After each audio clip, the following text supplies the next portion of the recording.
کچھ خبریں شوبز کی رنگا رنگ دنیا سے۔ پاکستانی شوبز انڈسٹری کی سینئر اداکارہ ثانیہ سعید نے اپنی پسندیدہ اداکارہ کا نام بتا دیا۔ پاکستانی ڈرامہ انڈسٹری کی معروف اداکارہ ثانیہ سعید نے حالیہ انٹرویو میں سجل علی کو اپنی پسندیدہ اداکارہ قرار دیا اور کہا کہ ان کی پرفارمنس دیکھ کر خود کو محظوظ کرتی ہوں۔ ثانیہ سعید نے کہا ہے کہ سجل علی ذہین اداکارہ ہیں، ان کی جذباتی ذہانت کمال کی ہے جسے دیکھ کر لطف آتا ہے۔ انہوں نے سینئر اداکار نعمان اعجاز، فیصل رحمان اور ہمایوں سعید کا نام بھی لیا اور کہا کہ ان کے ساتھ بہت کام کیا اور ان کے ساتھ اداکاری کرنے میں مزہ آتا ہے۔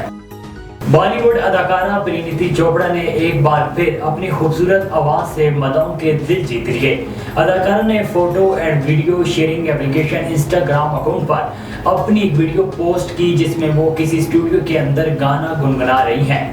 اداکارہ نے مشہور زمانہ گانے دلداریاں کا انتخاب کیا اور اسے اس قدر خوبصورتی سے گنگنایا کہ سوشل میڈیا صارفین بھی تعریف کیے بنا نہ رہ سکے۔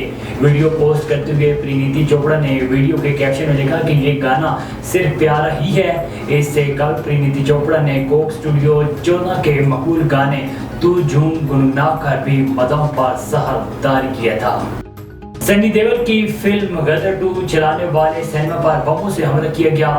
بھارتی ریاست بہار کے شہر پٹنہ میں سنی دیول کی فلم غدر 2 کی سکریننگ جاری تھی۔ انتہا پسندوں نے بموں سے حملہ کر دیا۔ میڈیا رپورٹ کے مطابق شہر پسندوں نے سینما ہال کے باہر ہنگامہ آرائی کی اور 2 بم بھی پھینکے جس سے کوئی جانی نقصان نہیں ہوا۔ پولیس کے مطابق سینما کے باہر ہنگامہ کرنے والوں میں سے 2 افراد کو گرفتار کر لیا گیا اور ان سے تفتیش جاری ہے۔ سینما کے مالک سمن سنا نے واقعے کی تصدیق کرتے ہوئے بتایا کہ شہر پسند غدر 2 کے ٹکٹ بلیک میں فروخت کرنے کے لیے سینما انتظامیہ پر دباؤ ڈال رہے تھے۔